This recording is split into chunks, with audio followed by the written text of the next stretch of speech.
pasian khon kha ka hi manin ka lu dama aduni ta kina bangla hu sanin ka hiam chile to pa o ke hong lenin sinne ka jin lai ke ke en ka pai siam lo boina tui ke hot kala launa te ke hong to ma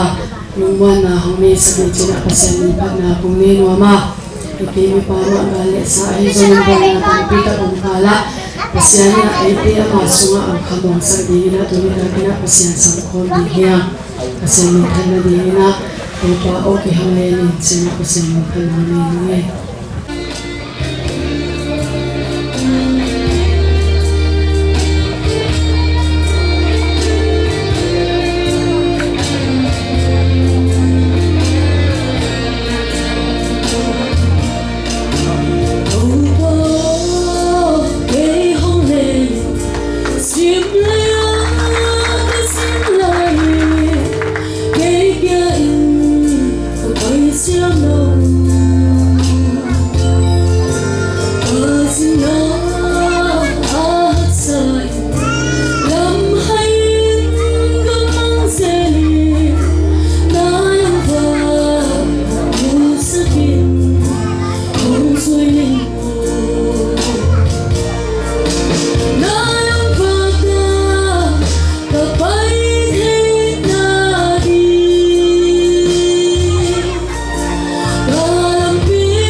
Tingnan mamay ni.